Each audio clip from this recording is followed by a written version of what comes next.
All right, welcome back. This is the last part of this lecture. There are two big jobs we're going to cover in this one. First, the O of lesions, or the effect on other structures. And then we're going to put it all together at the end with the Mad Lib. If you're not familiar with what that is, if you didn't grow up in the 80s like I did, you may not know. And so that's just kind of a set of phrases where you fill in the blanks. And that basically gives you a template for which you can describe any radiographic lesion that you see. But before we go into O, a quick framing slide. This is an Euler diagram showing 4 categories of lesions: inflammatory, malignant tumors, benign tumors, and cysts. The question is, which descriptor better predicts whether a lesion is benign or aggressive? That's the big thing that you can get out of this chart. And the big thing that distinguishes between those two is well-defined versus ill-defined. If you can see the ill-defined here, ID, well-defined, you'll see that most benign lesions are well-defined, and most aggressive, that includes malignant and inflammatory, are going to be ill-defined. And so radiopaque versus radiolucent doesn't sort the categories nearly as cleanly. So most things are radiolucent, both aggressive and benign. So the takeaway here is the periphery is your most powerful behavior predictor. That's why we spend a whole section on borders. All right, so here we are, onto the O, other structures. This is the letter experienced dentists tend to miss the most, and it can tell you a lot about the behavior of a lesion, the way it affects other structures. So slow-growing, space-occupying lesions tend to displace structures. So those are going to be your cysts or your benign tumors. Fast-growing, destructive lesions really tend to destroy bone, but it can leave teeth behind. And so that's what tells you is a classic malignant pattern. Inflammatory lesions can simulate either resorption or formation depending on the stage. So let's go through each of the structures lesions can affect. First of all, tooth displacement. We've shown you this image a couple of times now, but what I haven't mentioned is that inferior displacement of this molar. So slow-growing, space-occupying lesions tend to push teeth around, and the direction of the displacement tells you about the epicenter. So apically displaced, the lesion is coronal to the tooth, and that tends to be a follicular cyst or potentially an odontoma, a few other things. If something is anteriorly displaced, often cherubism, which originates in the mid-ramus, so posterior to the teeth, and it pushes teeth forward. So coronally displaced, that's kind of a different story, and that tends to be a bad one. The lesion is at the apex, growing upward, pushing the teeth out of the bone, and those are more malignancies. Think of 3 L's that push teeth occlusally: the lymphoma, leukemia, and Langerhans cell histiocytosis. We'll get to more of those later in the course, but if you see a young patient with a tooth that shouldn't be erupting, but it is, and the crown isn't fully developed, you should be worried. That's a sign of one of those 3 L's, often leukemia in that case. Okay, here again is the cherubism example. The lesion is in the bilateral posterior mandible. It's expansile, it's pushing the teeth forward. The cortex is being displaced outward, if you can appreciate in some of these areas. But the cortex is maintained. So all of these signs are benign, expansile behavior. Posterior origin, anterior teeth displacement is classic for cherubism. Now contrast that last one with this case. Young patient, these teeth are just developing, premolar developing there. No premolar developing there, even though this is a primary tooth. This first molar isn't even fully developed, and we have the second molar just starting to develop, and it's erupting way too early, way before it should. The cusps are barely calcified, and you have this well-defined radiolucency of the apex.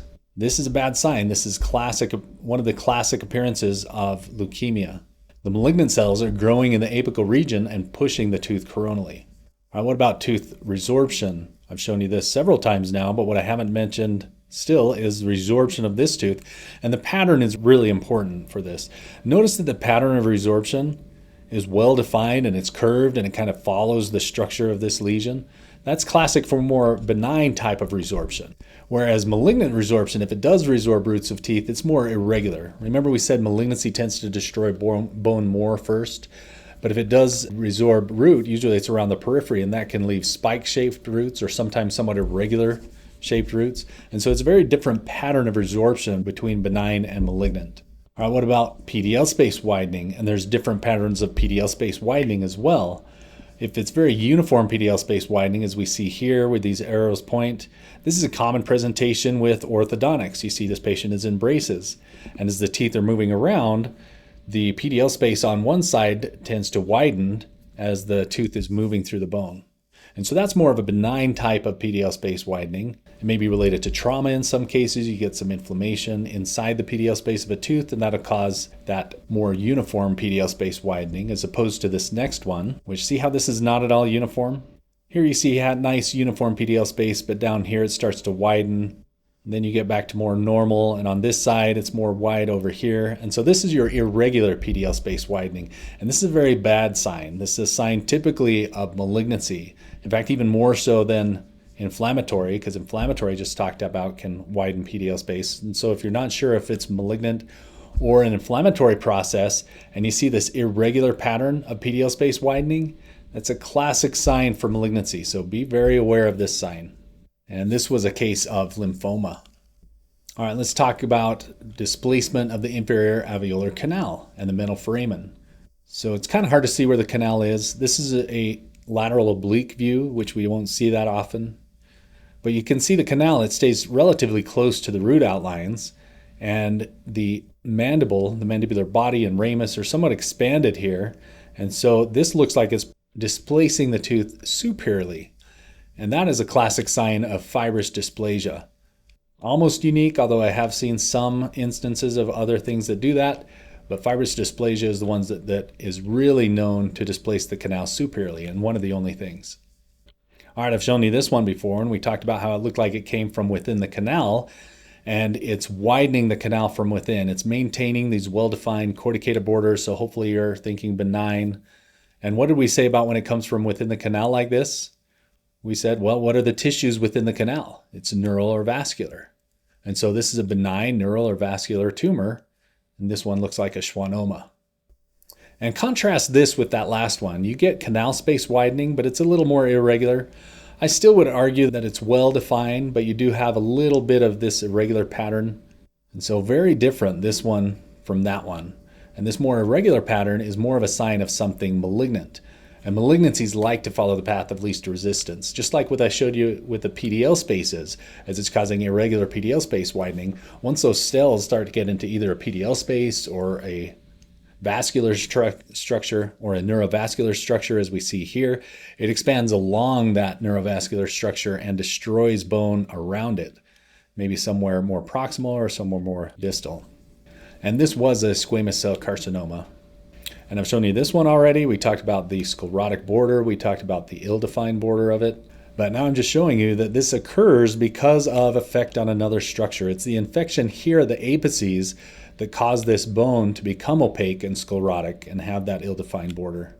And so sometimes you'll describe this as part of the external border, sometimes as the effect on other structure. Either is really fine.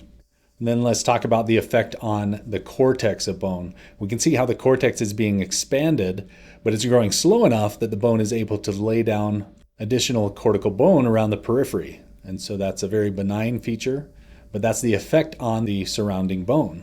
And what's happening is it's lifting the periosteum. That periosteum still maintains the ability to lay down new bone at calcification, and that's what's happening here. In some cases, it can grow fast and erode through bone. We tend to think of erosive as malignant or an aggressive process, but some benign things can grow so fast that they just outstrip the ability of the periosteum to lay down new bone.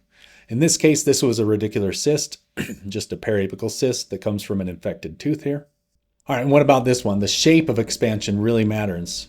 So I'm going to compare and contrast ossifying fibroma with fibrous dysplasia. Both of them can have a mixed internal appearance where it's kind of granular or cloudy or however you want to describe this. But this is an ossifying fibroma that tends to grow more like a ball shape. See how it's very round? The way it's expanding the cortices outward and maintaining that round ball shape appearance. Versus fibrous dysplasia, this has that internal granular appearance, so somewhat similar to the last one, but it's the type of expansion, it's the shape of expansion that really is differentiating these two. And so this grows outward, but not so much in a ball shape, it's more maintaining the shape of bone as the bone originally had. All right, what about periosteal reaction? The periosteum, as I mentioned before, can be stimulated to lay down new bone, and the pattern of periosteal reaction tells you a lot about the lesion underneath. This is what we call an onion skin appearance, where you have these multiple layers of radiopacity outlining the original cortex, and that's classic for osteomyelitis. So when you see this periosteal reaction, the first thing you should think is osteomyelitis.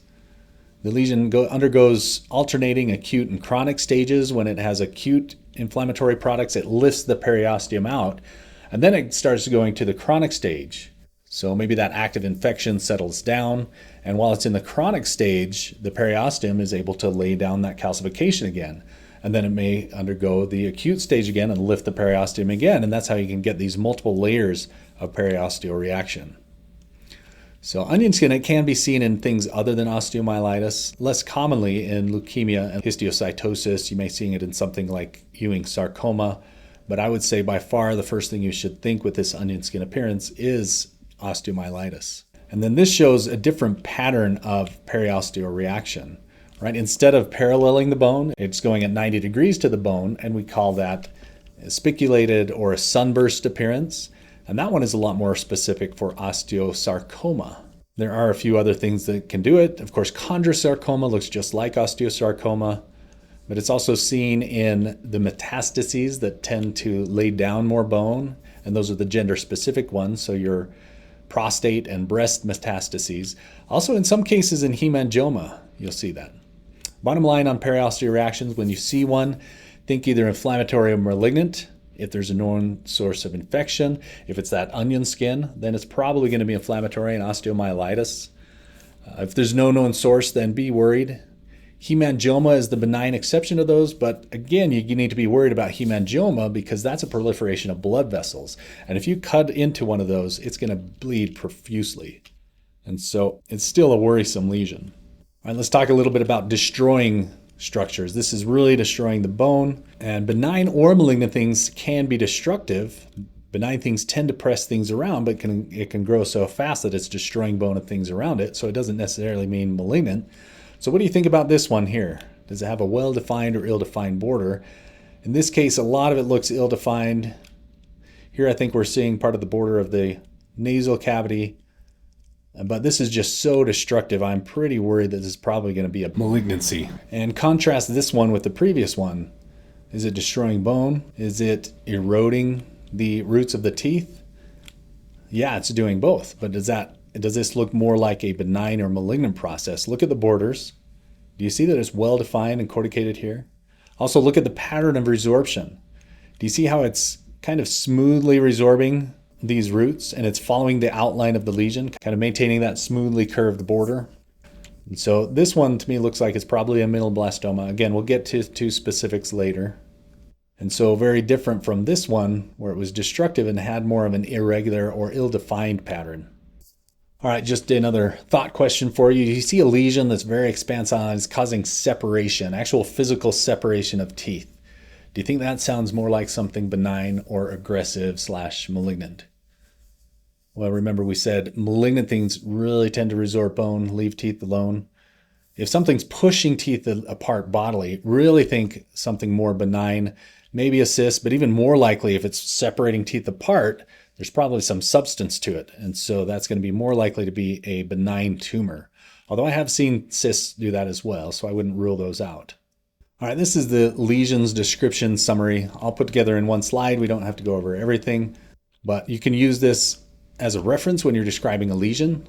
Location, right? Describe the position, where it is related to other structures, and that tells you a lot about its tissue of origin. External or the periphery, starting with well-defined and ill-defined. If it's well-defined, is it corticated? And what does that tell you about the lesion? Then the shape, is it round or oval or more irregular? Internal, is it more radiolucent, radiopaque, or mixed? And then you can get really specific about those. The effect on other structures, don't forget that one. If it's pushing teeth around, like we just talked about. Number can be kind of implied. Is it single? Is it multifocal? How many of them are there if there is multifocal lesions? And then the size when that's relevant. And that is all going to lead to formulate your differential diagnosis and recommendations. All right, as promised, here's the Mad Lib. You fill in a blank with either noun or adjective. These used to be fun things we did in the 80s. But this is a template to help you describe when you see a lesion. So you describe all these components from the lesion acronym and put that in there. What well-defined or ill-defined, radiolucent or radiopaque lesion. Measuring, what's the size, is seen, and then describe the location, between the first and second molar or wherever it happens to be.